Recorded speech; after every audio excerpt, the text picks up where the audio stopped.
Hello दोस्तों, नमस्कार। मेरा नाम है रोहित कुमार। आप सभी का स्वागत है हमारे इस यूट्यूब चैनल पे। पॉलिटेक्निक एंट्रेंस एग्जाम की तैयारी कर रहे स्टूडेंट्स के लिए हम लेकर आए हैं केमिस्ट्री में ये छठवां चैप्टर है एवोगैड्रो परिकल्पना। आज इसके बारे में हम चर्चा करने वाले हैं, जानने वाले हैं कि क्या है भाई ये। तो एवोगैड्रो परिकल्पना के बारे में जो कुछ यहाँ पे चीज़ें दी गई हैं, आप इसको देख सकते हैं, पूरा अच्छे से पढ़ सकते हैं। मैं बस एक छोटी सी डिटेल बता देता हूँ कि समान ताप दाब पर सभी गैसों के आयतनों के अणुओं की संख्या क्या होती है, समान होती है। और वो अणुओं की जो संख्या होती है उसे एवोगैड्रो संख्या के अनुसार हम नाप सकते हैं, मतलब गिन सकते हैं। और वो जो एवोगैड्रो संख्या होती है वो यहाँ पे दिखाई दे रही है। 6.023 × 10⁻23 अणु होते हैं प्रति ग्राम अणुभार में, यानी कि उसके अणुभार किसी भी तत्व के, किसी भी यौगिक के अणुभार के बराबर अगर उतना मात्रा में लिया जाए तत्व, तो उसमें अणुओं की जो संख्या होगी वो इतनी ही होगी जितनी यहाँ पे दिखाई दे रही है।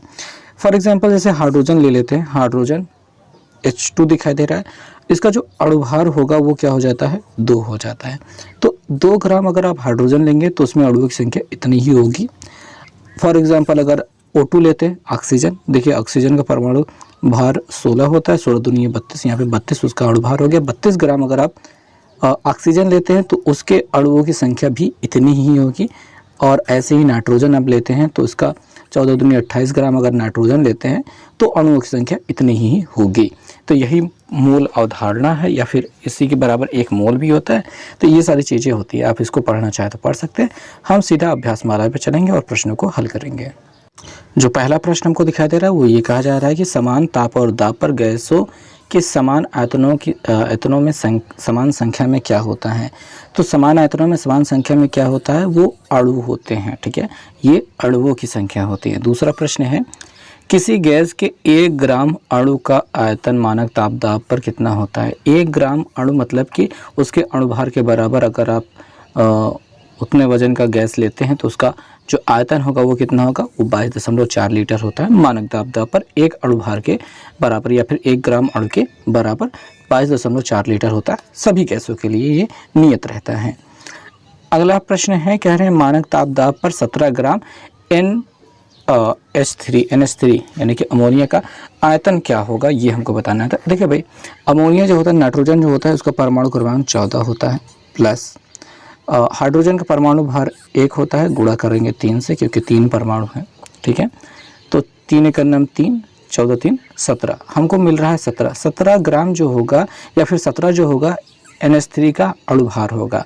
और हमने बताया कि 17 ग्राम अगर NH3 लिया जाएगा, 17 ग्राम मानक ताप दाब पर, तो उसका आयतन कितना होगा, 22.4 लीटर होगा। उसके अणुओं की संख्या क्या होगी, 6.02, ठीक है, 3 × 10⁻23 इतने अणु होंगे उतने में। और इसी को एक मोल भी कहा जाता है, एक मोल भी कहा जाता है। तो ये होगी मुख्य बातें। तो आगे इसका उत्तर तो आपको 22.4 लीटर मिल चुका है। अगले वाले क्वेश्चन पे हम चलते हैं। अगला जो क्वेश्चन है वो कहा जा रहा है कि NTP पर किसी गैस के 1 ग्राम अणु का आयतन 22.4 लीटर होता है। ये तथ्य किस पर आधारित है। तो एवोगैड्रो नियम पर, एवोगैड्रो नियम, अवोगैड्रो जो फिर जो भी कहा जाता है, एवोगैड्रो नियम पर ये आधारित है। अब मोल इस किसकी इकाई, पांचवा प्रश्न है, मोल किसकी इकाई है। मोल है अणुओं की संख्या गिनने की इकाई। कितने अणु है वो मोल के आधार पर गिने जाते हैं। 1 मोल अगर आप लेते हैं, ठीक है, 1 मोल आप लेते हैं तो 1 मोल बराबर होता है 6.023 × 10⁻23 इतने अणु होते हैं 1 मोल में। तो अगले वाले प्रश्न में हम चलते हैं। कहा जा रहा है एवोगैड्रो संख्या n का मान क्या होता है। जो अभी हमने बताया 6.023 यहाँ पे दिखाई दे रहा है, यहाँ पे और यहाँ पे भी दिखाई दे रहा है। 6.023 × 10⁻23 यहाँ पे भी दिखाई दे रहा है, यहाँ पे भी दिखाई दे रहा है। लेकिन क्या होता है, अणु होता है, ना कि परमाणु। क्या होता है, अणु सही होता है, परमाणु गलत है भैया। तो एवोगैड्रो संख्या का मतलब जो n का मान होता है वही सेम चीज़ है। ठीक है, 6.023 × 10⁻23 अणु होते हैं एक एवोगैड्रो संख्या, मतलब n का मान यही होता है, यही 1 मोल बराबर भी होता है। ठीक है, आगे चलते हैं। इसमें पूछा गया है कि MnO4 के अणुओं की संख्या इतना ग्राम, 39.5 ग्राम KMnO4 लिया जाएगा, तो इसके अणुओं की संख्या हमको ज्ञात करना है। तो सबसे पहले बात KMnO4 का अणुभार आपको निकालना होगा, क्योंकि अणुभार पे ही आधारित होते हैं सारे प्रश्न। तो यहाँ पे हमने इस प्रश्न को सॉल्व किया है, आप देख सकते हैं। तो सबसे पहले KMnO4 का अणुभार हमने निकाला। K का जो होता है 39 दिखाई दे रहा है, Mn का 55 है, O का 16 होता है, उसमें 4 दिखाई दे रहे हैं ना, इसलिए 4 से गुणा किया। 16 चौका 64 होता है, यहाँ पे 64 हो गया। इन दोनों को जोड़ने पर 94 हो रहा है। अब पूरा जोड़ने पर 158 हो रहा है, यानी कि KMnO4 का जो अणुभार होता है वो हो गया है 158, यानी 158 ग्राम अगर KMnO4 लेते हैं तो उसका अणुओं संख्या n हो गया। n का मान अभी हमने बताया 6.023 × 10⁻23 होता है। उतना लंबा ना लिखना पड़े, इसलिए हमने केवल n से रिप्रेजेंट कर दिया। आगे चल के उसको मान रख करके हम काम कर लेंगे। फिलहाल हमने देखा कि इतने ग्राम में अणुओं की संख्या इतनी होती है, और इतना ग्राम जो 39.5 ग्राम हमको दिया गया है, इसमें अणुओं की संख्या निकालनी है। तो इसी n में 158 से पहले भाग किया, फिर 39.5 से गुणा किया। तो दशमलव हटाया, 0 बढ़ाया नीचे, यहाँ पे देखेंगे यहाँ से दशमलव हटाया, नीचे 0 बढ़ाया, यानी 10 लिख दिया। तो ये दोनों गिनतियाँ 5 से काट रही थी, ये जो 395 और 10 है, तो 5 से काट दिया, तो यहाँ 69 आ गया, यहाँ पे नीचे 2 आ गया। 69 दुनिया 158 होता है, तो यहाँ पे कट गया। ऊपर 1 बचा, नीचे 2 दुनिया 4 बचा, n/4 हो रहा है। अब n का मान जो एग्जैक्ट वैल्यू होती है 6.023 × 10⁻23 रख दिए। 4 से हमने इसको काट दिया इस पूरी गिनती को, तो हमको मिल गया 1.5056। ये हो गया इसमें अणुओं की संख्या, जितना मात्रा हमको ग्राम में दिया गया था। तो ये प्रश्न आपको समझ में आया। 7वां प्रश्न। 8वें प्रश्न को हम देखते हैं। 8वां प्रश्न हमसे कहा गया है कि एक मिश्रण में 0.8 मोल जिंक है और 0.5 मोल Pb है। जिंक तथा Pb का जो हमारा परमाणु भार होता है 65 और 207 है। इस मिश्रण का भार क्या होगा? तो यहाँ पे बात ये है कि जो इसका मोल दिया है, 1 मोल का जो भार होता है वो 65 होता है, जिंक के लिए, जिंक के लिए 65 होता है। लेकिन यहाँ पे 1 मोल पूरा नहीं है, 0.8 मोल है। तो इसका भार निकालने के लिए हमको 65 में इसका गुणा करना होगा और 0.5 से 207 में गुणा करना होगा। दोनों को ऐड करना होगा और हमको मिश्रण का कुल भार मिल जाएगा। तो उसको हमने यहाँ पे हल किया है। आप देख सकते हैं यहाँ पे मिश्रण का भार निकालने के लिए हमने 0.8 में 65 से गुणा कर दिया, जो कि 52 मिल गया है, और 0.5 से 207 में गुणा कर दिया, जो 103.5 मिल गया। इन दोनों का ऐड करें तो 155.5 ग्राम हो गया। यही हो गया अपने मिश्रण का भार। तो ये रहा आपका उत्तर। अब विकल्प देख सकते हैं कौन सा विकल्प सही हो रहा है। पहला वाला विकल्प आपका सही हो रहा है। अगले वाले प्रश्न में हम चलेंगे कि यहाँ पे 9वें प्रश्न में कहा गया है कि रासायनिक तुला पर तोला जा सकता है। रासायनिक तुला पर क्या तोला जाता है? रसायनों को ही तोला जाता है। तो यहाँ पे लिखा गया इतने अणु जल को तोला जा सकता है, ठीक है। 10⁻10 अणु अमोनिया को, 5 × 10⁻15 अणु कार्बन डाइऑक्साइड को, उपरोक्त सभी। यहाँ पे रसायनों को तोला जाता है, लगभग सभी हमको लग रहा है कि सही हो सकते हैं। लेकिन बात एक बता दें कि अमोनिया क्या होती है? गैस होती है, और कार्बन डाइऑक्साइड भी क्या होती है? गैस होती है। इन दोनों को तराजुओं पर रखकर तोलना, यानी खुली तराजू पे रख कर तोलना, मतलब बेवकूफ़ी जैसा काम। रासायनिक तुला ऐसी होती है ना, सिंपल सी तराजू जैसी होती है। आपने सुनार की दुकान पे देखा होगा, बहुत ही विधिवत रखी गई एक तराजू। ऐसी ही रासायनिक तुला भी होती है, ठीक है। वो एक स्टैंड पे ऐसी टिकी रहती है। तो भाई बात ये होती है कि इस पर आप पानी को तौल सकते हो, क्योंकि वो द्रव अवस्था में होते हैं, बाकी सब गैस अवस्था में है। तो यहाँ पे पहला वाला विकल्प अकेले सही होगा, जल, ठीक है। बहुत सिंपल सी लॉजिकल बात थी। नेक्स्ट क्वेश्चन के बारे में बात करेंगे। कहा जा रहा है द्विपरमाणुविक गैसों के लिए Cp/Cv का मान क्या होगा? तो भैया Cp/Cv का जो होता है, ये बारे में हम थोड़ा सा समझ लेते हैं। तो नीचे आके देख लेते हैं क्या है भाई क्या। तो Cp जो होता है, देखिए Cp जो होता है स्थिर, यहाँ पे P माने प्रेशर, स्थिर दाब, यानी कि फिक्स्ड प्रेशर पर गैस की विशिष्ट ऊष्मा हो रही है, और Cv का मतलब होता है स्थिर आयतन पर गैस की विशिष्ट ऊष्मा। तो ये 2 परमाणुविक अणु के लिए, 2 परमाणुविक अणु यानी जिसमें 2 परमाणु हो, जैसे O2 दिखाई दे रहा है, H2 दिखाई दे रहा है, ये सब 2 परमाणुविक अणु जिसमें 2 परमाणु जुड़े होते हैं। इसके लिए 1.4 होता है। तो ये आपका सही उत्तर हो गया, 1.4। अगर एक परमाणुविक अणु लेना है, जैसे कि हीलियम होता है, वो किसी के साथ संयोग नहीं करता, केवल अकेला रहता है। इसके लिए Cp/Cv बराबर 1.66 होता है।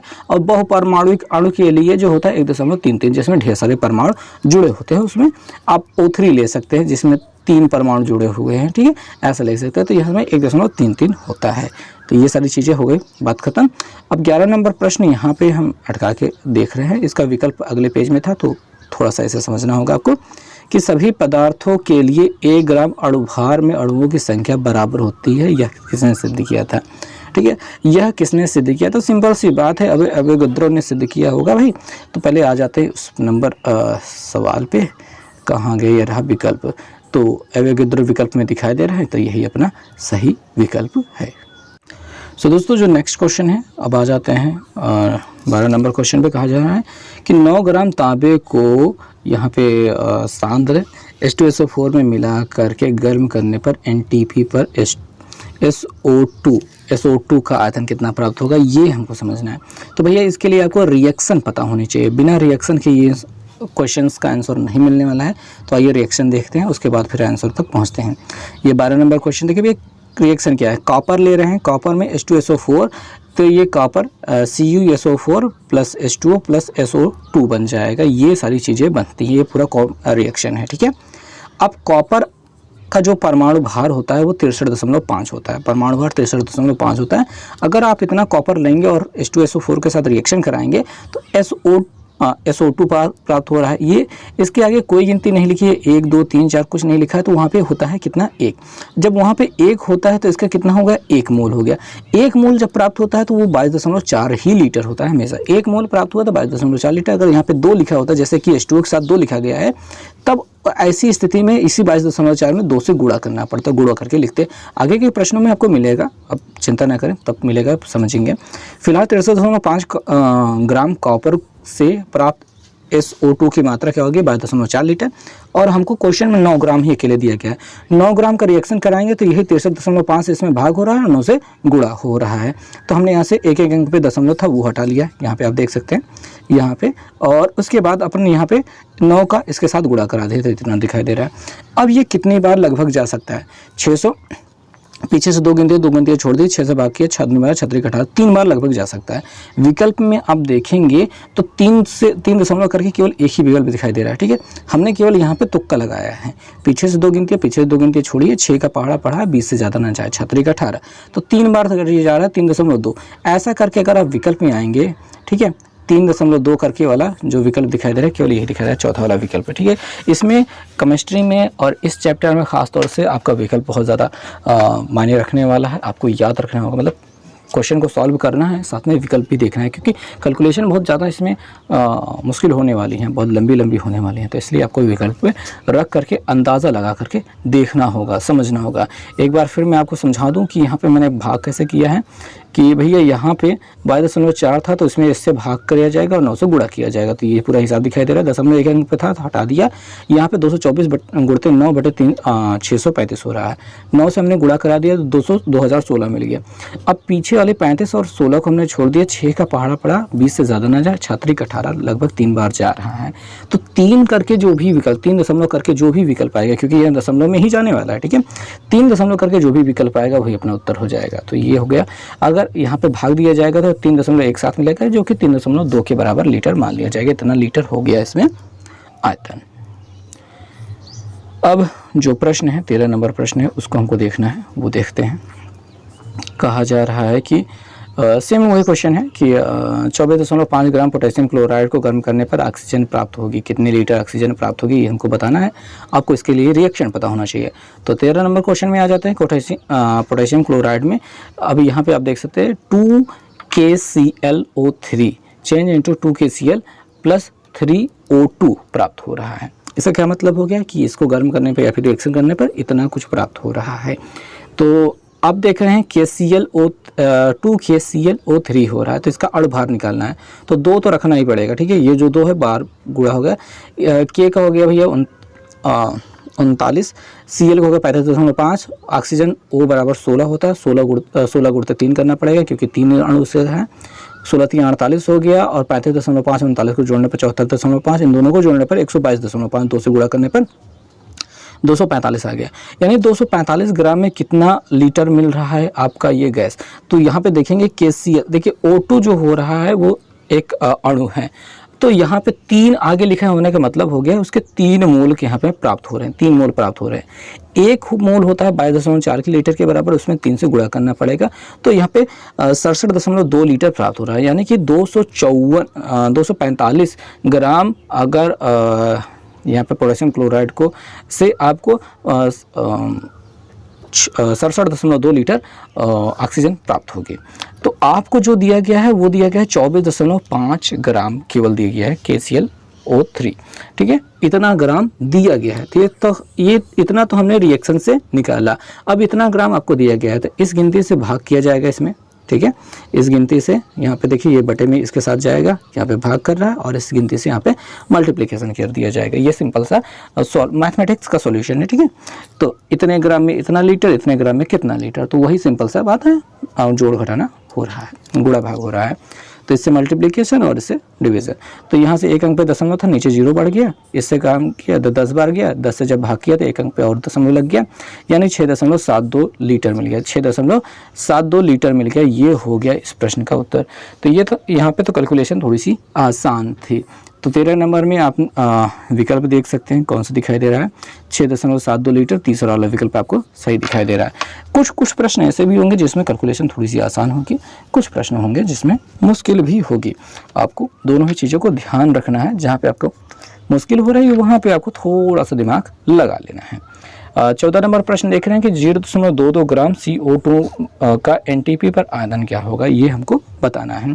तो CO2 का आयतन NTP पर देखिए 1 मोल के उसका एक अणुभार 1 मोल के बराबर होगा, यानी 22.4 लीटर होगा। ठीक है, लेकिन यहाँ पे घन सेंटीमीटर देखिए, कुछ लीटर में भी दिया गया, कुछ घन सेंटीमीटर में दिया गया।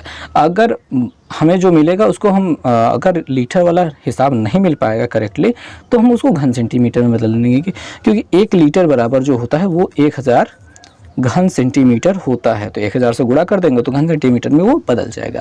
फिलहाल तो हम इसका CO2 का अणुभार निकालेंगे। CO2 का अणुभार निकालने के लिए हम यहाँ पे देखते हैं, तो यहाँ पे हमने लिखा है CO2 का अणुभार, कार्बन का 12 रख दिया है, ऑक्सीजन को 16 होता है, उसमें 2 से O2 है तो 2 से गुणा कर दिया, 16 दूनी 48, 48 और 12 को जोड़ने पर 16 दूनी 32, 32 और 12 को जोड़ने पर कितना हो गया, 44 हो गया।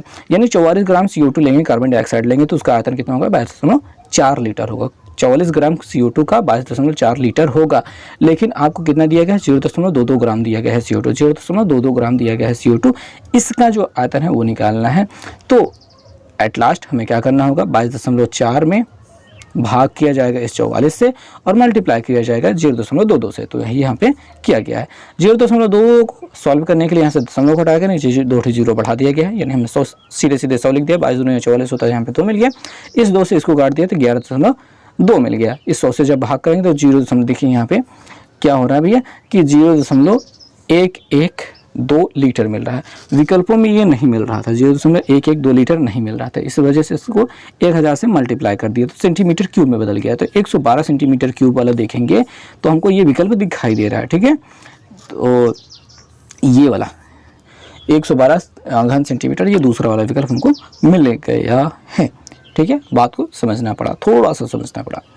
ओके, तो नेक्स्ट क्वेश्चन पे हम चलते हैं। ओके दोस्तों, तो प्रश्न संख्या 15 पर आ गए हैं, देखते हैं। लिखा है CaCO3 के 5 ग्राम से पूरी तरह अपक्रिया करने के लिए HCl की आवश्यकता होगी। कितने ग्राम HCl की हाइड्रोक्लोरिक अम्ल की आवश्यकता होगी, आइए जानते हैं। भाई इसको जानने के लिए आपको पता होना चाहिए कि इसका रिएक्शन क्या है। ठीक है, CaCO3 के साथ HCl का रिएक्शन कराएंगे, जो उत्पाद मिलेगा उसके बाद हमें अपने देखेंगे। तो पहले कैलकुलेशन करते हैं, यहाँ पे देखते हैं तो क्या हो रहा है रिएक्शन। CaCO3 के साथ 2HCl जब रिएक्शन करेगा तो CaCl2 बनेगा, CO2 बनेगा प्लस H2O बनेगा, यानी ये पूरी रिएक्शन हो रही है। यहाँ पे कार्बन डाइऑक्साइड जो निकलेगी वो गैस के रूप में बाहर निकल जाएगी, तो ये पूरा रिएक्शन हो रहा है। तो CaCO3 के साथ में 2HCl रिएक्शन कर रहा है, ये आपको समझना है, बस इसी का पूरा यहाँ पे क्रियाकलाप है। तो CaCO3 का हमें यहाँ पे अणुभार निकालना है। तो Ca कैल्शियम का 40, कार्बन का 12, ऑक्सीजन का 16, 16 3 48 हो रहा है, जोड़ेंगे तो हो गया टोटल 100। यानी कि 100 ग्राम CaCO3 के साथ में HCl की कितना ग्राम रिएक्शन करेगा, तो HCl का भी अणुभार यहाँ पे निकालना पड़ेगा। साथ में 2 का देखिए 2 का मल्टीप्लिकेशन भी कराना पड़ेगा। तो H का होता है 1 और क्लोरीन का होता है 35.5, 35.5 प्लस 1 बराबर 36.5, 36.5 का जब 2 से मल्टीप्लिकेशन कराएंगे तो 73 मिल गया है। यानी कि यहाँ पे हमको जो 100 ग्राम मिला है CaCO3, इसके साथ रिएक्शन करेगा 73 ग्राम HCl। 100 ग्राम CaCO3 के साथ में 73 ग्राम HCl रिएक्शन करने वाला है। तो ऐसी स्थिति में हमने यहाँ पे 100 ग्राम CaCO3 के साथ के लिए आवश्यक HCl की मात्रा बराबर 73 ग्राम। 5 ग्राम CaCO3 के साथ में कितना रिएक्शन करेगा, तो 73 में 100 से, इस 100 से डिवाइड करेंगे और 5 से मल्टीप्लिकेशन, 100 से डिवाइड कर दिया, 5 से मल्टीप्लिकेशन, 5 से इसको काट देंगे तो 20 मिल जाएगा। यहाँ पे हमने मल्टीप्लिकेशन करने डिवाइड करने के बजाय मल्टीप्लिकेशन कर दिया, इन दोनों को गुणा करने पर इतना मिल गया। जब 100 से भाग करेंगे तो 2 अंकों पर दशमलव लगे तो 3.65 ग्राम मिल गया, 3.65 ग्राम मिल गया बहुत ही आसानी से। और अगर हम आंसर को देखें तो 3.65 ग्राम आपको तीसरा वाला विकल्प मिल जाता है। यहाँ पे सबसे ज़्यादा महत्वपूर्ण है आपको रिएक्शन। अगर आप रिएक्शन आपको नहीं याद है तो आप इन प्रश्नों को हल नहीं कर सकते हैं। तो चलिए आगे बात को बढ़ाते हैं, जहाँ पे इस प्रश्न में हमें क्या लिखा गया है कि आपसे कहा गया है कि 4.2 ग्राम मैग्नीशियम कार्बोनेट को गर्म करने पर प्राप्त कार्बन डाइऑक्साइड CO2 की मात्रा का STP पे आयतन कितना होगा, ये हमको बताना है। तो कैल्शियम कार्बोनेट के साथ रिएक्शन करके CO2 कैसे बनता है वो रिएक्शन हम देखते हैं। तो रिएक्शन हम यहाँ देख रहे हैं मैग्नीशियम कार्बोनेट था, sorry magnesium carbonate, calcium carbonate में बोल रहा हूँ, मैग्नीशियम कार्बोनेट है। तो MgCO3 रिएक्शन करने के बाद MgO प्लस CO2 बन जा रहा है, तो CO2 यहाँ पे गैस के रूप में निकल जाएगी। तो जितना भी MgCO3 यहाँ पे प्रयोग में आ रहा है उसका अणुभार निकालने के बाद हमको देखिए, मैग्नीशियम परमाणु क्रमांक 12 होता है, परमाणु भार 24, कार्बन का 12 हो गया, ऑक्सीजन का 16 था, 16 3 48 हो रहा है, 48 यहाँ पे हो रहा है, 12 और 24 को जोड़ने पर 36 हो गया, इन दोनों को जोड़ने पर 84 हो गया, यानी 84 ग्राम यहाँ पे MgCO3 का से कितना कार्बन डाइऑक्साइड प्राप्त होगा। इस CO2 को देखेंगे तो इसके साथ कोई भी आगे मतलब 1 मोल यहाँ पे प्राप्त हो रहा है, कोई भी आगे गिनती नहीं लिखी है, तो 1 मोल बराबर 22.4 लीटर। तो 84 ग्राम मैग्नीशियम कार्बोनेट के साथ में आपको 22.4 लीटर ही प्राप्त होगा। अब आपको अगर 4.2 ग्राम दिया गया है मैग्नीशियम कार्बोनेट, तो इससे कितना प्राप्त होगा, तो 22.4 में 84 से भाग और 4.2 से मल्टीप्लिकेशन, 84 से भाग और 4.2 से हम गुणा कराया गया है। यहाँ से हमने दशमलव हटाया है 4.2 से और नीचे 10 लिख दिया है। तो 42 दुनिया 84 हो रहा है, 2 से काट दिया इसको तो हमको मिल गया 11.2। 10 से अभी डिवाइड करना बाकी है, तो 1.12 लीटर मिल जाएगा, 1.12 लीटर मिल गया है। इस प्रकार से हमारा यहाँ पे उत्तर अगर आप देखेंगे तो 1.12 लीटर कौन सा दूसरा विकल्प सही हो रहा है। 4.2 ग्राम मैग्नीशियम कार्बोनेट का जब रिएक्शन हो जाएगा तो इतना कार्बन डाइऑक्साइड प्राप्त होगी। तो फिलहाल पहुँचते हैं अगले वाले प्रश्न में। प्रश्न संख्या 17 हम देखते हैं। यहाँ पे प्रश्न संख्या 17 में हमसे कहा गया है कि एक प्याली में 4.6 ग्राम सोडियम धीमी गति से 10 ग्राम पानी में जल में डाला जाता है। अपक्रिया पूर्ण होने के बाद विलयन की बची हुई मात्रा आपको बताना है। कितनी मात्रा विलयन की बची हुई है वो हमको बताना है। तो सबसे पहले बात, सोडियम जो जल के साथ रिएक्शन करता है उसको हम देखते हैं यहाँ पे। तो हम देख सकते हैं सोडियम Na हो गया और H2O के साथ जब रिएक्शन करता है, 2H2O के साथ जब रिएक्शन करता है 2NaOH plus hydrogen gas release करता है। हाइड्रोजन गैस जो निकलती है तो उड़ गई, बाहर में बदल गई। जो हमारे पास विलयन बचेगा वो NaOH का बचेगा, सोडियम हाइड्रोक्साइड NaOH का बचेगा। तो हमारे पास सोडियम हम देखते हैं कि सोडियम हमने कितना लिया है और हमारे विलयन में NaOH कितना बन रहा है। तो सोडियम का 23 होता है, Na 2 से गुणा करेंगे तो 46 ग्राम अगर आप सोडियम लेते हैं, 46 ग्राम सोडियम लेते हैं तो NaOH, Na का 23, O का 16 और H का 1, हाइड्रोजन का 1, सभी को जोड़ेंगे तो 40, 40 का दोगुना करेंगे 80। तो अगर आप 46 ग्राम सोडियम लेते हैं तो 80 ग्राम आपका विलयन प्राप्त होता है। ठीक है, 46 ग्राम Na से बची हुई मात्रा या फिर बना हुआ विलयन कितना होगा, 80 ग्राम। और 4.6 ग्राम अगर आपको दिया गया, जैसे कि क्वेश्चन में दिया गया था, तो यहाँ पे 80 में 46 से भाग और 4.6 से मल्टीप्लिकेशन। और वही सिंपल सी बात है कि इसका देखिए दशमलव हटाएंगे 10 बढ़ाएंगे, 46 से 46 कट रहा है, 0 से 0 कट गया, 8 ग्राम अकेले बचा हुआ है। यानी कि हमारे पास यहाँ पे इतना ग्राम 4.6 ग्राम अगर हम सोडियम लेते हैं तो विलयन की मात्रा, बची हुई विलयन की मात्रा 8 ग्राम होगी। तो 17 वाला प्रश्न में अगर आप देखेंगे तो 14 वाला विकल्प आपको सही दिखाई दे रहा है। तो रिएक्शन पे ही सब कुछ डिपेंड करता है। यहाँ पे अगले वाले प्रश्न में चलते हैं और इसका कौन सा रिएक्शन है वो हम देखते हैं। यहाँ पे कहा जा रहा है कि 20 ग्राम आयोडीन के साथ पूर्णतः संयोग करके प्राप्त हाइड्रोजन आयोडाइड के मोलों की संख्या क्या होगी, ये हमको बताना है। हाइड्रोजन का यहाँ पे परमाणु भार दिया गया है, आयोडीन का परमाणु भार दिया गया है। तो रिएक्शन को देखते हैं कि कैसे यहाँ पे रिएक्शन कर रहा है। तो सिंपल सी बात है, हाइड्रोजन गैस है तो H2 ले लेते हैं प्लस आयोडीन ले लेते हैं I2, ये दोनों रिएक्शन करके 2HI बना रहे हैं। यानी कि हाइड्रोजन अगर आप ले रहे हैं 2 ग्राम, 2 गुणते 1 बराबर 2 ग्राम अगर हाइड्रोजन ले रहे हैं तो 2 मोल आपको हाइड्रोजन आयोडाइड प्राप्त होगा। अब 2 ग्राम हाइड्रोजन से हाइड्रोजन आयोडाइड 2 मोल प्राप्त हो रहा है। 20 ग्राम से कितना प्राप्त होगा, इसी 2 मोल में 20 से मल्टीप्लिकेशन और ये वाला 2 से डिवाइड कर देंगे। 2 से 2 कट गया, कितना मिल गया, 20 मोल मिल रहा है। और सिंपल सी बात है, 2 ग्राम पे 2 मोल, 20 ग्राम पे 20 मोल। सिंपल, ठीक है, सिंपल है, बहुत सिंपल सा। 18वां प्रश्न का हम उत्तर देख रहे हैं तो हमको क्या मिल रहा है, 20 मोल, और ये तीसरा वाला विकल्प हमारा करेक्ट है। तो ठीक है, ये प्रश्न समाप्त हुआ। 19वें प्रश्न पे हम चलते हैं। 19वां प्रश्न हम देखते हैं, यहाँ पे कहा गया है कि मैग्नीशियम हाइड्रोक्लोरिक अम्ल के साथ क्रिया करके निम्न समीकरण के अनुसार क्रिया करता है। तो Mg2HCl MgCl2 प्लस H2, यहाँ पे बहुत सिंपल सा रिएक्शन पहले से दे दिया गया है। 12 ग्राम मैग्नीशियम, परमाणु भार जिसका है 24, ठीक है, परमाणु भार इसका है 24, 12 ग्राम मैग्नीशियम लेना है। HCl से पूर्ण क्रिया करके कितना हाइड्रोजन उत्पन्न करेगा, कितना मोल हाइड्रोजन उत्पन्न करेगा। तो जैसे मैग्नीशियम का परमाणु भार 24 है तो 24 ग्राम अगर मैग्नीशियम लेते हैं तो 1 मोल आपका यहाँ पे दिखाई दे रहा है, क्योंकि हाइड्रोजन के साथ में कोई आगे गिनती नहीं लिखी है। तो हाइड्रोजन गैस कितनी निकलेगी, 1 ही मोल निकलेगी। मैग्नीशियम का परमाणु भार पहले से दिया है 24 ग्राम अगर आप मैग्नीशियम लेते हैं तो 1 मोल आपका हाइड्रोजन निकलेगा। और अगर 12 ग्राम लेते हैं, 24 का आधा 12 ग्राम लेते हैं तो आधा मोल निकलेगा, यानी कि जो 1 मोल निकल रहा था उसका आधा 0.5 मोल निकलेगा। कौन सा विकल्प दिखाई दे रहा है, दूसरा वाला विकल्प सही दिखाई दे रहा है। ये क्वेश्चन कुछ ज़्यादा ही आसान था, ठीक है। आपको यहाँ पे देख सकते हैं कि यहाँ पे हमने कैसे हल किया है, पूरा रिएक्शन लिखा है, यहाँ पे देख लिया है। 24 ग्राम अगर हम मैग्नीशियम लेते हैं तो 1 मोल हाइड्रोजन प्राप्त होता है, वो लिख लिया। 12 ग्राम मैग्नीशियम लेते हैं तो 1/24 गुणित 12 किया, 12 दूनी 24, 1/2 दिखाई दे रहा है। 1/2 मोल का मतलब होता है 0.5 मोल। सिंपल, ठीक है। नेक्स्ट क्वेश्चन पे हम चलते हैं।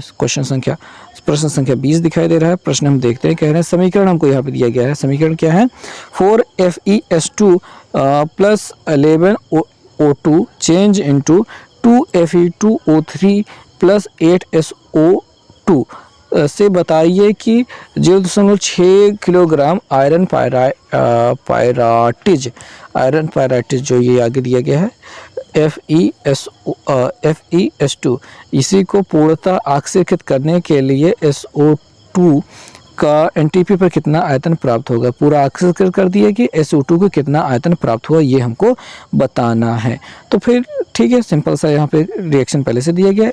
इसमें देख लेते, इसका अणुभार निकाल लेते हैं। तो कितना ग्राम इसका प्रयोग करके 8 मोल, यहाँ पे देखिए 8 आगे दिया है ना, तो 8 मोल, 1 मोल का मतलब क्या होता है 22.4 लीटर, और यहाँ पे 8 मोल मिल रहा है तो 8 से मल्टीप्लिकेशन करना पड़ेगा। लेकिन यहाँ पे कितना ग्राम है पहले वो भी देखते हैं। तो रिएक्शन को हमने यहाँ पे लिखा है और यहाँ पे सॉल्व भी किया है, देखेंगे।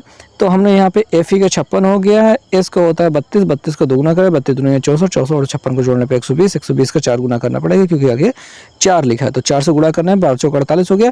यानी कि 480 ग्राम FeSO4 से आपको SO2 कितना प्राप्त होगा, 8 गुणित 22.4। यहाँ पे हमने 8 से गुणा क्यों किया, क्योंकि ये आगे 8 दिखाई दे रहा है इसी वजह से।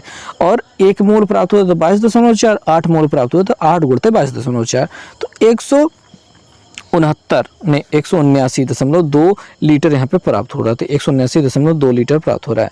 यहीं पे आपको 0.6 किलोग्राम लेना है, हमने ऊपर 480 ग्राम लिया है, तब इतना लीटर प्राप्त हो रहा है।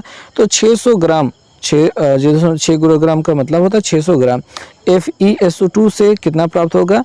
तो यहीं पे सिंपल सा वही जो सोल्यूशन हम निकाल रहे हैं, 480 से भाग और ये जो 600 मिला है उससे मल्टीप्लिकेशन। तो 480 से यहाँ पे भाग कर दिया, 600 से मल्टीप्लिकेशन, एक जीरो काट दिया हमने और एक जीरो से ये वाला दशमलव हटा दिया, तो हमको ये इतना गुणते इतना मिल रहा है।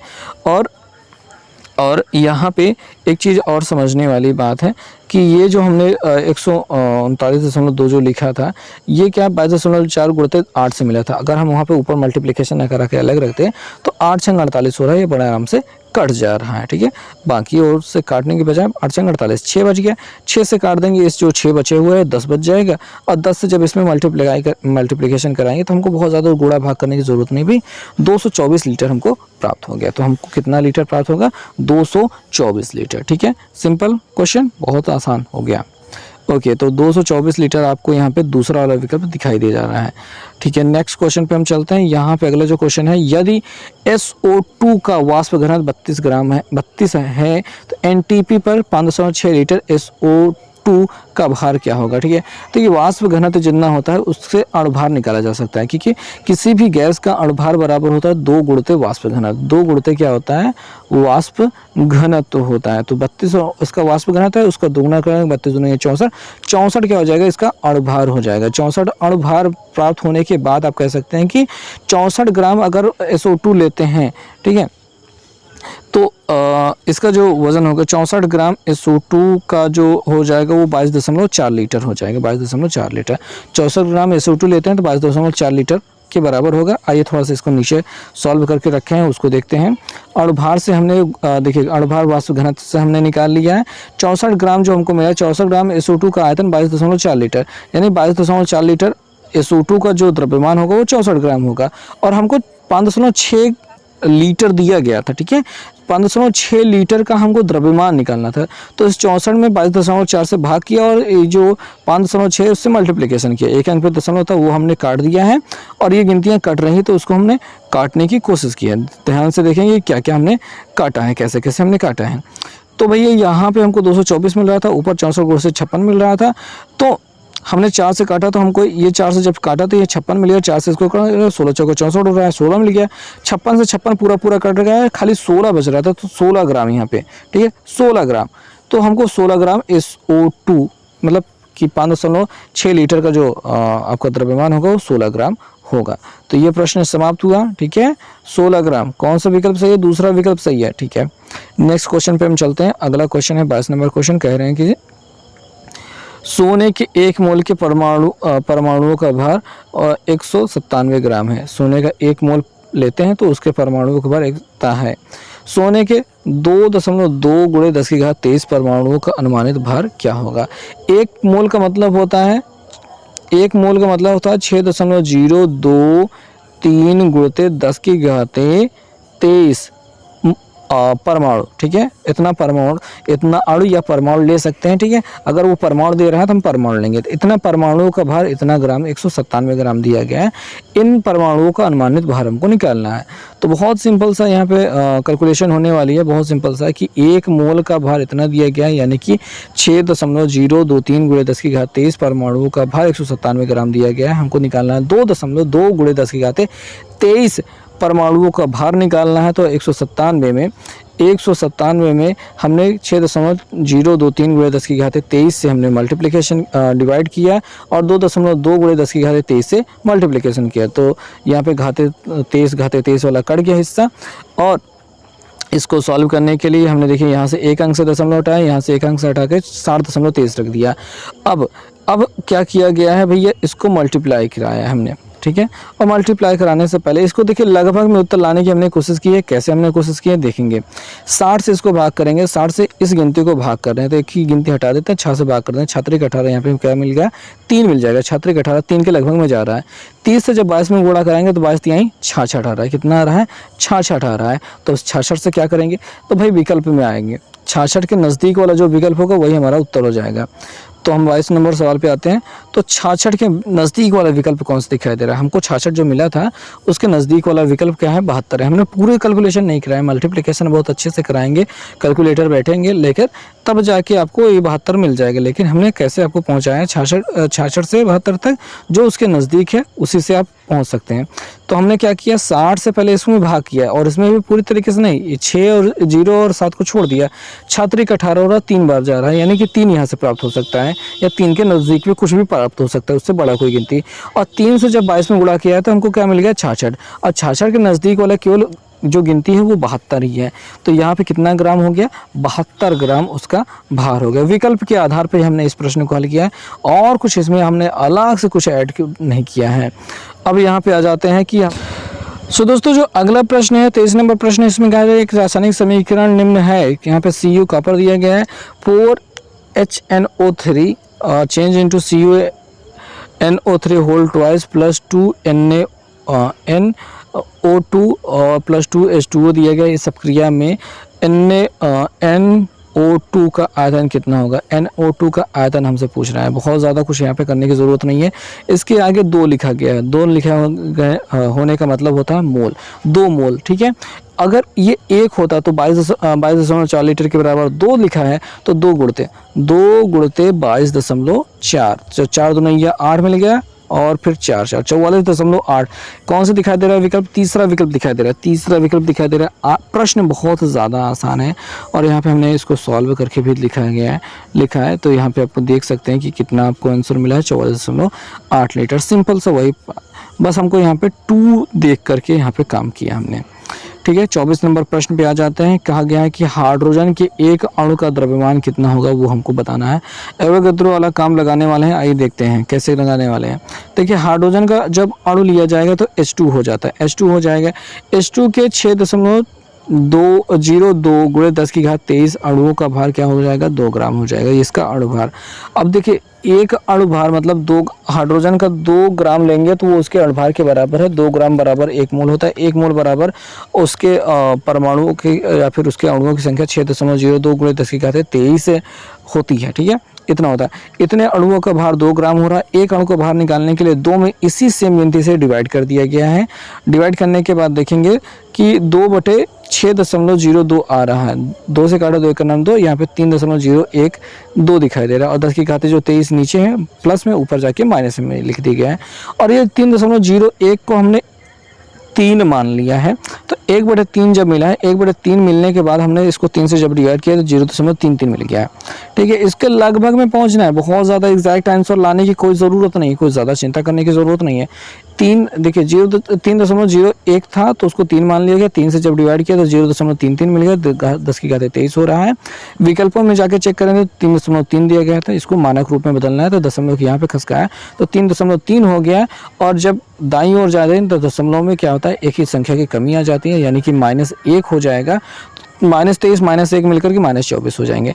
तो एग्जैक्ट वैल्यू क्या मिल जा रही है यहाँ पे, 3.3 गुणे 10⁻24, 3.3 गुणे 10⁻24 कौन सा विकल्प दिखाई दे रहा है, तीसरा वाला विकल्प दिखाई दे रहा है, सही, एग्जैक्टली सही। सो नेक्स्ट क्वेश्चन के बारे में हम यहाँ पे चर्चा करते हैं, देखते हैं अगला प्रश्न क्या है। 25 नंबर कह रहे हैं 2.4 ग्राम जस्ते को सल्फ्यूरिक अम्ल में डालने पर प्राप्त हाइड्रोजन का आयतन क्या होगा। Zn के यहाँ पे 65 ग्राम दिया गया है भैया। इसको आपको रिएक्शन आपको बनाना पड़ेगा, तो रिएक्शन आइए देखते हैं क्या है भैया। यहाँ पे हमने रिएक्शन बना के रखा है Zn यानी कि जिंक को H2SO4 के साथ जब रिएक्शन कराया जाता है ZnSO4 मिलता है प्लस H2 मिलता है। और Zn का जो दिया गया है अणुभार वो 65 दिया गया है, यानी 65 ग्राम अगर आप जिंक लेते हैं तो आपको 1 मोल यानी कि 22.4 लीटर यानी कि यहाँ पे कितना है 224.00 यानी कि 22,400 सेंटीमीटर क्यूब जो मिलेगा, उतना आपको आयतन मिलेगा हाइड्रोजन गैस का, ठीक। अब चूंकि सारे विकल्प इसी फॉर्म में थे तो इस वजह से हमने यहाँ पे 22.4 लीटर को 22,400 सेंटीमीटर क्यूब रखा है। तो 65 ग्राम जिंक से प्राप्त हो रहा है 22,400 सेंटीमीटर क्यूब। अब 2.4 ग्राम जिंक आपको पहले से आपको दिया गया है, इसमें कितना आयतन प्राप्त होगा वो हमको निकालना है। तो 22,400 में 2.4 से मल्टीप्लिकेशन और 65 से भाग। अब 65 से भाग और मल्टीप्लिकेशन करने के बाद आइए थोड़ा सा देखते हैं कि कैसे यहाँ पे सॉल्व किया है हमने। तो यहाँ से 1 0 और ये दशमलव को हटा दिया, 1 0 और दशमलव को हटा दिया तो कुल इस प्रकार से और इस प्रकार से ये 24 प्राप्त हुआ है। और ये 5 से कट रहा है, 5 से काट दिया तो 13 मिल गया और 5 से इसको काट दिया तो 4 4 8 मिल गया, ठीक है। और 13 से अभी ये डिवाइड किया जा रहा है, 13 से डिवाइड करने के बाद 34 दशमलव कुछ करके जाता है, तो 34 हमने यहाँ पे ले रखा है, 34 हमने ले रखा है, दशमलव में जाता है लेकिन हमने 34 रखा है। और 34 और 24 का जो मल्टीप्लिकेशन है वो हमको लगभग में मिल रहा है 827 के बराबर, ठीक है। लगभग में मिल रहा है, ठीक है। अभी एग्जैक्ट वैल्यू में नहीं जा रहे हैं। अब विकल्प देखते हैं, विकल्प में जो सही दिखाई दे रहा है उसको मल्टीप्लिकेशन करने के बाद जो उसके नज़दीक पड़ रहा है वही वाला हमने यहाँ पे लिया। उन दोनों का मल्टीप्लिकेशन 827 के नियर अबाउट जा रहा है, उसके नज़दीक जा रहा है और किसी के नज़दीक हो नहीं पा रहा था, ठीक है। हालांकि यहाँ पे मल्टीप्लिकेशन हमने पूरा नहीं कराया, बट उसके मल्टीप्लिकेशन कराने के बाद जो जाएगा किसका नज़दीक रहेगा, 827 के नज़दीक रहेगा। तो यही वाला हमने उत्तर मान लिया है सही, ठीक है। आपको विकल्प देख करके यहाँ पे प्रश्न को हल करना है, मैंने आपको पहले भी बताया और एक बार फिर से बता रहे हैं। अगले वाले प्रश्न में हम चलते हैं 26 नंबर क्वेश्चन।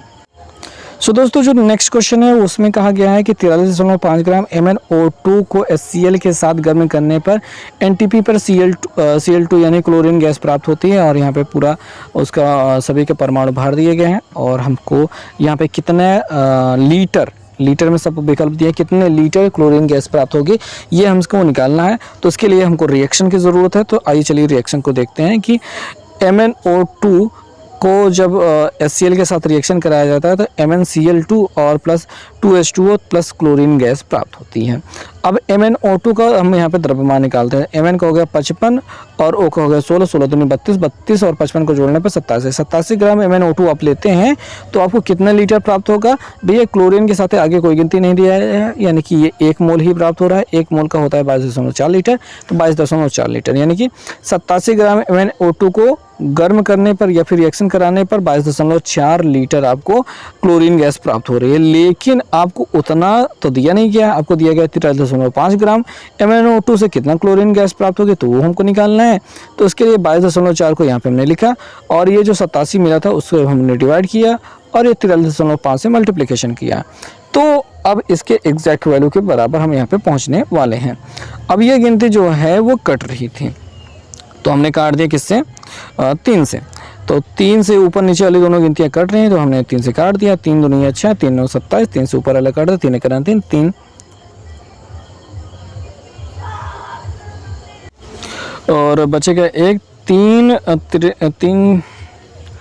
3 जो कि 12 होगा, 14 बार लगभग जा रहा था, हमने गलती कर दिया। 14 से जब 14 दूनी 28 होता है, ठीक है, 14 दूनी 28 होता है तो 2 बार लगभग जा सकता है। यहाँ पे 14 दूनी 28 2 बार लगभग जा सकता है, लगभग से हो रही काम। 2 से जब इसको भाग करेंगे 11.2 मिल जाएगा, 11.2 एग्जैक्टली यहाँ पे मिल रहा है, ठीक है। तो विकल्प के आधार पे भी हम यहाँ पे कर रहे हैं सवालों को, तो यहाँ पे भी हमने विकल्प के आधार पे ही काम किया है और बाकी वहाँ पे गलती हुई है, ठीक है। यहाँ पे हमने थोड़ी सी गलती की है तो 11.2 लीटर आपको लगभग में मिल रहा है। तो विकल्प के नज़दीक वाला काम जो था वो सही हो रहा है, तो 11.2 लीटर चौथा वाला विकल्प हमारा करेक्ट हो रहा है। नेक्स्ट क्वेश्चन को हम देखते हैं जो कि है 27 नंबर। यहाँ पे कहा जा रहा है कि 10 ग्राम सोडियम हाइड्रोक्साइड ये परमाणुओं की संख्या कितनी होगी। सोडियम हाइड्रोक्साइड NaOH होता है, तो NaOH 23, 16 और 1 सीधे सीधे यहाँ पे जोड़ देते हैं तो कितना मिल जाएगा, 23 1 24, 24 4 24 6 30, 30 10 40, 40 ग्राम सोडियम हाइड्रोक्साइड लेंगे तो उसके परमाणु की संख्या कितनी हो जाएगी आपको 6.0234 ऐसे जो होता है वही होगा। 6.023 × 10⁻23 अणु होंगे। तो यहाँ पे 10 ग्राम में कितना होगा वो हमको देखना है। तो यहाँ पे हमने लिखा है, क्वेश्चन को सॉल्व किया है, देखेंगे 40 ग्राम के यहाँ पे परमाणु की संख्या, अणुओं की संख्या 6.023 × 10⁻23 है और 10 ग्राम का लेना है तो इसमें 4 से भाग कर देंगे डायरेक्टली। यहाँ पे देखेंगे 10 से गुणा और 40 से भाग, 0 कट गया, 10 से भाग 4 से भाग हो रहा है, 4 से इस पूरी गिनती को भाग करेंगे तो 1.505 मिल रहा है लगभग में इसे।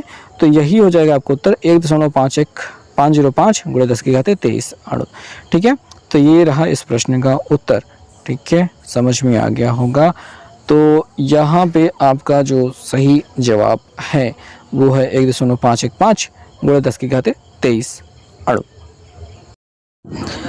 28वां प्रश्न अब हम देखना है। यहाँ पे प्रश्न में क्या कहा गया है कि 9 ग्राम जल यानी कि 9 ग्राम जल H2O तथा 11 ग्राम CO2 यानी कार्बन डाइऑक्साइड के अणुओं की संख्या का अनुपात क्या होगा। अणुओं की संख्या का अनुपात हमको निकालना है। तो सबसे पहले बात तो जान लेंगे कि 9 ग्राम जल में कितने अणु होंगे। तो इसका जो सॉल्यूशन है हमने यहाँ पे किया है। तो यहाँ पे हम कुछ देखते हैं कि पहले बात तो हमने निकाला कि H2O का अणुभार कितना होगा। तो हाइड्रोजन का तो 1 होता है, तो 1 2 के 2 और 2 प्लस और 16 किया तो 16 2 18 ग्राम जो मिला है कार्बन जल का अणुभार हो गया। तो 18 ग्राम जल में कितने परमाणु होंगे, इतने होंगे। अब इसको पूरा लिखने के बजाय हम n भी प्रयोग कर सकते हैं, क्योंकि हमको अनुपात तो निकालना ही है। अब इस गिनती को लेकर के हम टाइम क्यों वेस्ट करें, तो बस सिंपल सा काम है, n हमने यहाँ पे ले लिया।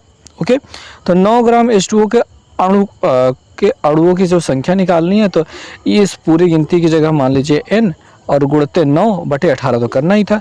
तो 9 से कट गया 18, तो कितना मिल गया, यही वाला 18 नीचे लिखा था, 9 से कट गया 18 बचा 2 आ गया। ऊपर की गिनती हो गई 9/2, यानी कि परमाणुओं की जो संख्या होगी वो n/2 हो गई। अब यहाँ से 2 से काट करके आप इसको और भी मुश्किल, मतलब बिना वजह के टाइम पास कर सकते थे, बट n/2 लेकर के समय को बचा रहे हैं।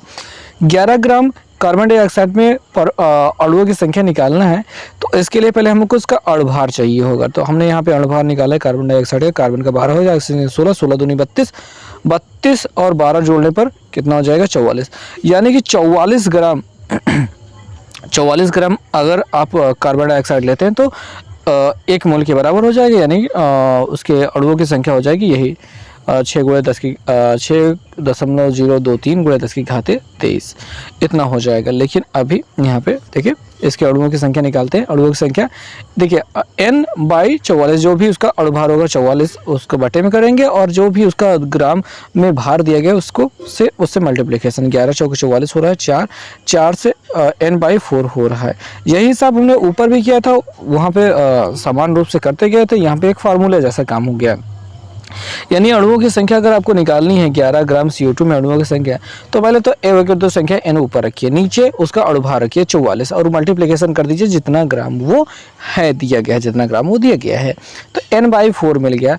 अब जल और कार्बन डाइऑक्साइड के दोनों के जो हमको निकालना था, इनके अणुओं की संख्या का अनुपात है n/2 अनुपात n/4 यहाँ पे हमने लिख कर रखा है। n से ऊपर वाला n कट गया, बटे में 2 और बटे में 4 है, बटे में 2 बटे में 4 है। इनका ये अनुपात तो सही से एग्जैक्टली बन नहीं पाएगा, सही बन नहीं पाएगा। तो 2 और 4 का जो एलसीएम होता है 4, उससे हमने ऊपर मल्टीप्लिकेशन करा दिया था। यहाँ पे 4/2 हो गया, 2 से काटने पे कितना मिल गया 2, और 4/4 हो गया जो कि काटने पर हो गया 1। अनुपात में क्या मिल गया 2:1। और अगर विकल्प में देखेंगे तो तीसरा वाला विकल्प हमारा सही हो रहा है कि 2:1 हो रहा है। और 29 नंबर प्रश्न को हम देखते हैं, क्योंकि इसका विकल्प अब देखें अगले पेज पे चला गया था, तो यहाँ पे हम इसके प्रश्न को हम पढ़ लेते हैं। कहा गया है कि Hg का द्रव्यमान जिसमें परमाणुओं की संख्या 4 ग्राम कार्बन के परमाणुओं की संख्या की 10 गुनी है। 4 ग्राम परमाणुओं की जो संख्या है उसकी 10 गुनी है Hg का, वह द्रव्यमान निकालना है उसके परमाणु की संख्या। ठीक है, कुछ ज़्यादा कंफ्यूजन भरा हो गया है, तो इसको थोड़ा सा देख लेते हैं कि कैसे हमने इसको सॉल्व किया गया। यहाँ पे हमने ये सॉल्व किया है Hg के, ठीक है, x ग्राम Hg ले रहे हैं, उसके परमाणुओं की संख्या वो जो है 4 ग्राम कार्बन के परमाणु की संख्या की 10 गुने के बराबर है। बहुत सिंपल सा बात ये इक्वेशन में बन रहा है, यानी x ग्राम आपको निकालना था कि Hg यानी पारे का जो परमाणु की संख्या है वो 4 ग्राम कार्बन के परमाणु की संख्या के 10 गुने है। तो ये पूरा रिएक्शन बन गया है। अब यहाँ पे हमने x देखिए x से मल्टीप्लिकेशन किया है, n एवोगैड्रो संख्या को ऊपर रखा है, बाई जो 200 लिखा है वो Hg का परमाणु भार है, 200 बटे में हमने इसलिए लिखा है। बराबर के उस पार आते हैं तो 10 हमने 10 लिख लिया है, 4 भी हमको लिख लेना है, और 4 ग्राम तो जो है वो लिख लिया है, और कार्बन का जो परमाणु भार होता है वो 12 नीचे लिख लिया, और n एवोगैड्रो संख्या को ऊपर हमने रख दिया है। n से n दोनों तरफ कट रहा है, काट दिया, 4 तिहाई 12 हो रहा है, यहाँ पे 3 हमने यहाँ पे 3 लिख दिया है। अब क्या करना है कि 10 x की वैल्यू निकालनी है। ये जो 200 है वो ऊपर जाएगा, 3 तो यहाँ पे नीचे रहेगा। 200 ऊपर जा रहा है तो 10 और 200 को गुणा होकर 2000 बटे, और जो 3 है वो 3 लिख दिया है। 3 से जब 2000 को डिवाइड किया जाएगा तो 666.6 मिलेगा, जो कि 667 के नियर अबाउट नज़दीक में हो जाएगा। तो 29 नंबर प्रश्न का ये वाला हिस्सा मतलब सही होगा 667। और अगर आप प्रश्न का जो उत्तर देखना चाहेंगे तो 667 आपको देखेंगे, दूसरा वाला विकल्प दिखाई दे रहा है, प्रश्न तो ऊपर छूट गया है। खैर इन बातों को छोड़ते हैं, 30 नंबर प्रश्न पर आ जाते हैं, जो कि महत्वपूर्ण प्रश्न है। प्रश्न में कहा गया है कि 4 ग्राम Ne यानी कि नियॉन में x परमाणु है, कि x परमाणु, उसमें x परमाणु है। 2.2 ग्राम मैंगनीज में x के संदर्भ में परमाणुओं की संख्या, x के संदर्भ में यानी x का कितना गुना दिखाई दे रहा है विकल्प में आपको। x का गुना के संदर्भ में आपको परमाणु संख्या निकालनी है। n के अपेक्षित द्रव्यमान आपको 20 दिया गया और mn का 55 दिया गया है।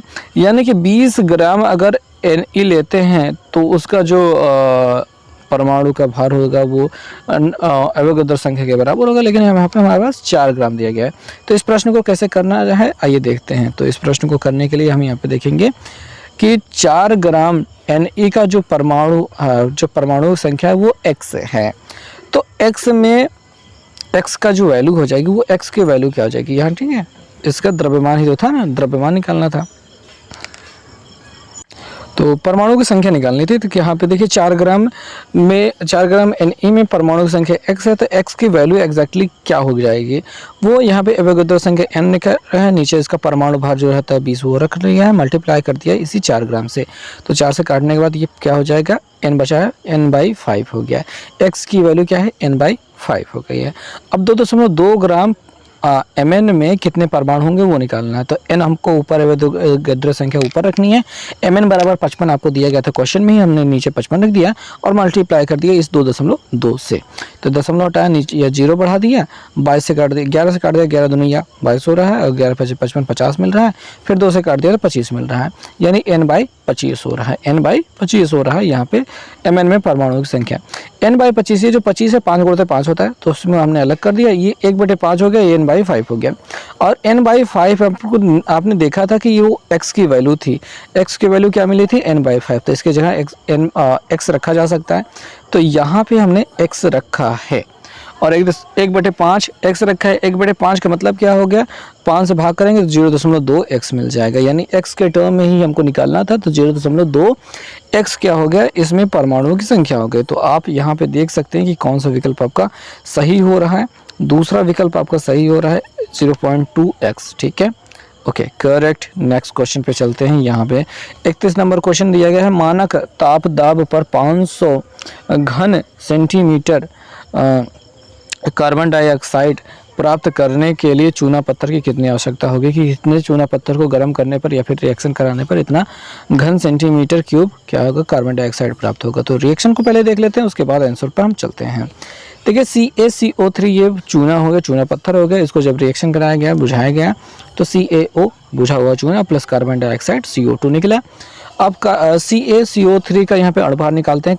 कैल्शियम को हो गया 40, कार्बन को हो गया 12, ऑक्सीजन का हो गया 16, 16 48 करना है। 40 और 12 को जोड़ने पर 52 और 16 48 हो रहा है। 48 और 52 को जोड़ने पर 100 ग्राम। 100 ग्राम CaCO3 को जब लेंगे तो आपको कितना सेंटीमीटर क्यूब आपको मिलेगा कार्बन डाइऑक्साइड, 22,400, ठीक है, 22.4 लीटर होता है, उसको सेंटीमीटर क्यूब में बदल दिया 1000 से मल्टीप्लिकेशन करने के बाद में। तो इतना सेंटीमीटर क्यूब आपको कार्बन डाइऑक्साइड मिलेगा, यानी कि 22,400 सेंटीमीटर क्यूब कार्बन डाइऑक्साइड प्राप्त करने के लिए आपको 100 ग्राम चाहिए ये आपका बिना बुझा चूना, ठीक है।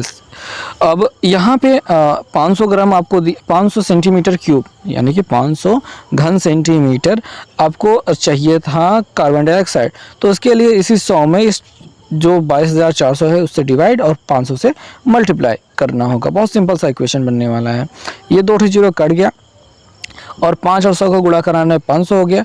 अब यहाँ पे 224 दिखाई दे रहा है, 225 के लगभग में होता है, 225 के लगभग में होता है। तो 25 दुनिया 50 होता है, तो 225 दुनिया। अब यहाँ पे 200 से जब इसको डिवाइड करेंगे, ठीक है, 225 के लगभग में हो रहा है, तो 225 का दुगुना कितना होता है, तो वो 450 के लगभग में होता है, यानी कि थोड़ा सा ज़्यादा जा रहा है पर नज़दीक पहुंच रहा है। तो ये दुगुने से थोड़ा सा ज़्यादा हो रहा है, तो 2 दशमलव करके जो भी विकल्प आ रहा होगा वो सही हो जाएगा। अब विकल्पों में अगर हम ध्यान से देखें, ठीक है, विकल्पों में अगर हम ध्यान से देखें तो कौन सा विकल्प सही हो रहा है, जो दुगुना करके जा रहा हो केवल, तो 2.23 ग्राम दे रहा है। अब यहाँ पे देखिए ये 22 गुना है, 22 गुना तो हो नहीं सकता है कि 225 से 24 से आप भाग करो 500 में तो 22 आ जाए, नहीं आएगा। तीसरा विकल्प हमारा सही हो गया। विकल्पों के आधार पर करेंगे बहुत जल्दी ये आंसर मिल जाएगा। तो ये प्रश्न समाप्त होता है। अब 32 नंबर क्वेश्चन पे आते हैं। सो दोस्तों जो नेक्स्ट क्वेश्चन है वो देखते हैं कि एक गैसीय तत्व A है 10 मिलीलीटर लिया गया, दूसरा तत्वीय गैस या फिर गैसीय तत्व B है जो 30 मिलीलीटर लिया गया। अपक्रिया करने के बाद एक यौगिक बनाता है जो 20 मिलीलीटर उसके बनते हैं। तो ऐसे में जो दोनों गैस से द्विपरमाणुविक हैं, तो बने यौगिक का अणुसूत्र क्या होगा। तो यहाँ पे बहुत सिंपल सी बात है, ए का कितना है 10 है, बी का कितना है 30 है, 0 0 हटा देंगे तो 1:3 के अनुपात में है। जिस अनुपात में है उसी अनुपात में यौगिक बनाएंगे, मतलब AB3। कौन सा विकल्प, दूसरा वाला विकल्प सही है, AB3 दूसरा विकल्प सही है। बस यही आपका आंसर हो गया, जो भी अनुपात दिखाई दे रहा है उसी अनुपात में आप इसको ले लीजिए। अगला प्रश्न लिख रहे हैं 33 नंबर क्वेश्चन है, एक गैसीय तत्व ए है जिसका 3 अणु और तत्व बी का एक अणु संयोग करके एक यौगिक X के 2 अणु बनाते हैं, यौगिक का सूत्र क्या होगा। तो ए के 3 अणु हैं तो A3 हो गया, A3 हो गया, बी के 1 अणु है तो A1 हो गया, तो या फिर 1 नहीं लिखा जाता तो A3B कौन सा विकल्प दिखाई दे रहा है, दूसरा विकल्प दिखाई दे रहा है, ये सही हो गया। अगला प्रश्न देखते हैं, प्रश्न में कहा गया है गैस ए के 2 आयतनों का अवघटन से गैस बी के 3 आयतन प्राप्त होते हैं। गैस बी एक द्विपरमाणुविक है, तो गैस ए के अणुओं की परमाणुकता ज्ञात कीजिए। तो अणुओं की परमाणुकता बहुत आराम से यहाँ पे आयतन के हिसाब से देखा जा सकता है।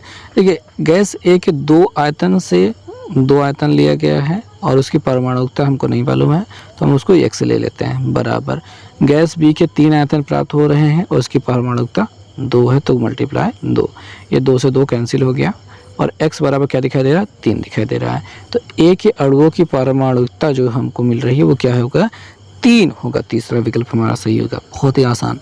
अगला वाला क्वेश्चन देखेंगे, 35 नंबर क्वेश्चन कह रहा है 11,200 सेंटीमीटर क्यूब SO2 NTP पर प्राप्त करने के लिए वायु में सल्फर की मात्रा कितनी को जलाना होगा। तो इक्वेशन है, थोड़ा सा सॉल्व करके देखते हैं कैसे किया गया है। देखिए सल्फर को जब भी हम जलाएंगे, सल्फर को हम जला रहे हैं, सल्फर प्लस O2 हो रहा है, चेंज इनटू SO2 हो रहा है, तो यहाँ पे 22,400 सेंटीमीटर क्यूब घन सेंटीमीटर मिलेगा 32 ग्राम सल्फर को जलाने पर। 32 का क्या होता है, सल्फर का अणुभार होता है। तो हमें समझ में आता है कि 22,400 को प्राप्त करने के लिए आपको 32 ग्राम सल्फर की आवश्यकता होगी, तो 11,200 प्राप्त करने के लिए 32 में 22,400 से भाग करेंगे और 11,200 से मल्टीप्लाई, तो इसका ये दोगुना हो रहा है, सीधे सीधे 2 गुना हो रहा है, 2 प्राप्त हुआ, 2 से हमने 32 को काट दिया तो 16 प्राप्त हो गया, यानी हमें 16 ग्राम सल्फर का दहन करना होगा या फिर प्रयोग करना होगा। अगला प्रश्न देखते हैं, इसमें कहा क्या है कि H2O के 2 मोल्स में कितने ग्राम C2H5OH मिलाने की आवश्यकता होगी जिससे H2O तथा C2HO5 के बराबर अणुओं की संख्या वाला विलयन बने। अगर अणुओं की संख्या बराबर रखनी है तो अगर 2 मोल H2O मिलाया गया है तो इसको भी 2 मोल ही मिलाना चाहिए। अब 2 मोल मिलाना चाहिए। अब 1 मोल का ये भार कितना होगा, इसका क्या कर रहे हैं कि अणुओं की संख्या कितना होगी, ये हमसे क्या पूछ रहा है, कितने ग्राम मिलाना होगा, कितने ग्राम इसका वजन चाहिए। तो कार्बन यहाँ पे जो दिया गया है यौगिक, इसका अणुभार हमको निकालना है। कार्बन का होता है 12, 12 दूनिया 24, ठीक है, प्लस हाइड्रोजन के यहाँ पे हाइड्रोजन होता है 1, 5 हाइड्रोजन दिया, 5 का नाम 5, प्लस ऑक्सीजन का 16 होता है, प्लस हाइड्रोजन का 1 होता है। इन सभी को जोड़ेंगे तो क्या मिलेगा, 24 में 5 1 6 जोड़ने पर 30 हो जाएगा, 30 10 40, 40 6 46, 46 जो मिल रहा है वो हमारा क्या हो रहा है, 46 ग्राम इसका अणुभार हो रहा है। लेकिन हमने अभी जाना कि 2 ही मोल हमको लेना है, क्योंकि अणुओं की संख्या अगर बराबर रखनी है तो 2 मोल पानी लिया तो 2 मोल इसको भी लेना होगा, तो हमको यहाँ पे 2 से गुणा कराना पड़ेगा। 2 से गुणा कराने पर 6 दूनिया 12 2 यहाँ से लगे 1, 4 दूनिया 8 1 9, 92 मिल रहा है। 92 ग्राम आपको लेना होगा, तो पहला वाला विकल्प आपका सही हो रहा है, 92 ग्राम आपको लेना होगा। तो किस प्रकार से यहाँ पे किया गया, हो गया। तो अगले वाले प्रश्न पे चलते हैं। तो यहाँ पे पूरा हिसाब खत्म होता है। यहाँ पे हम देखते हैं 36 नंबर क्वेश्चन को। 36 नंबर क्वेश्चन भी सेम टू सेम वही काम है कि H2O के 2 मोल्स में कितने 5O यानी कि वो 36 नंबर क्वेश्चन ही वही दोबारा था, सॉरी गलती हो गई। यहाँ पे 37 नंबर क्वेश्चन हमको देखना है, तो वो तो 36 नंबर क्वेश्चन हो गया। CH3OH के अणुग्राम का मान जो कि पानी के 2 मोल में मिलाया जाना चाहिए ताकि इसके और इसके समान संख्या में अणुओं की विलयन हो जाए। यानी कि हमको ग्राम में निकालना है, ग्राम में निकालना है। अगर 2 मोल पानी लिया है तो 2 मोल इसको भी लेना होगा। अब 2 मोल लिया है तो यानी कि 1 मोल का इसका अणुभार निकालना है, उसके बाद 2 से गुणा करना है। तो कार्बन का होता है कितना 12, प्लस हाइड्रोजन 3 है तो उसका हो जाएगा 3 × 9 3, प्लस ऑक्सीजन हो गया 16, प्लस हाइड्रोजन हो गया 1। ये तो हो गया पूरा एडिशन। अब थोड़ा सा जोड़ लेते हैं। 3 1 4 होता है, 4 को 16 में जोड़ेंगे तब 16 4 20, 20 10 30 2 32 यानी कि 32 हो रहा है। अब 2 मोल लेना है तो 32 दूना ये कितना होता है 64। चौथा विकल्प 64 ग्राम, 64 ग्राम कौन सा चौथा वाला विकल्प आपका करेक्ट हो गया।